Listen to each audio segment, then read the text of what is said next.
આજે તો અમારી શેરીમાં આખા લસણનું શાક, આખા લસણનું શાક એટલે આખા ગાંઠિયાનું શાક બનાવી છે. તો અમારે મહિને 2 મહિને 3 મહિને આખા લસણના ગાંઠિયાનું શાક બનાવે છે. અને પછી આપણે પોગી ગયા ડીશ પ્લાસ્ટિક વાળાની ત્યાં, કારણ કે આખા ગાંઠિયાનું શાક હોય એટલે સમજી અને ડીશ વગર તો ન ચાલે. પછી આપણે પહોંચી ગયા ડીશું લેવા, અને પછી તો ડીશું લઈને પહોંચ્યા ત્યાં તો અહીંયા વઘાર લસણના શાકના ગાંઠિયાનો વઘાર ચાલુ થઈ ગયો હતો. પછી આપણે તાવી તો લઈને કીધું કે લાવો ઘડીક હલાવી. આમ જો આગે અમારા લસણના ગાંઠિયા બફાઈ ગયા છે. હવે આને નિરાંતે સાફ સફાઈ કરવા પડે. અને અમારે વિનુભાઈ જો અત્યારે ટમેટા પીછે છે, કારણ કે એની ગ્રેવી કરવી પડે.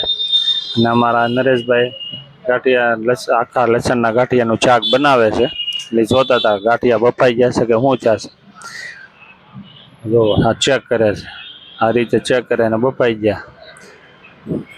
અને પછી તો અમારા ઘનશ્યામભાઈ હતા, એ કંઈક મરચાં કે કાંદા એનું ગ્રેવી કરતા હતા. અમારા જયસુખભાઈ છે એ મરચાં કાપતા હતા. પછી પોતપોતાની રીતે બધા થોડું થોડું કામ કરતા હતા. અને વરસાદનો માહોલ બહુ હતો. અને 7/7/2026 દિવસે જે વરસાદ આવ્યો ને, પાણી સુરતમાં પૂરગ્રસ્ત બધી પાણી ભરાઈ ગયા હતા. માંડ તો અમને લસણ મળ્યું, પણ મળી ગયું થોડું થોડું પાણી ઉતરી ગયું ને પછી લસણ મળી ગયું. ને અમારા નરેશભાઈ જો ખિલખિલાટ કરે છે. અને પછી હવે બની ગયું છે આખા લસણનું શાક. જોઈ લો, આ બની ગયું.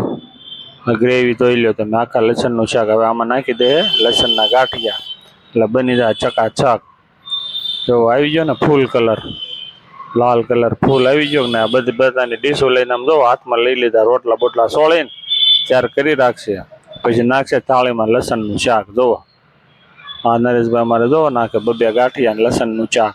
પોતપોતાની ડીશ લઈ લીધી છે પોતપોતાના હાથમાં. અને બાજરાનો રોટલો, ગોળ, છાશ, કાંદા, અને એ સાથે કોલેજન ભેળમાં જે સલાડ આવે ને દાણાનું ને, એ મજા આવી જાય. જો બહાર વરસાદ હતો એટલે અંદર પોતાની થોડી થોડી જગ્યા કરીને બધા સમાઈ ગયા.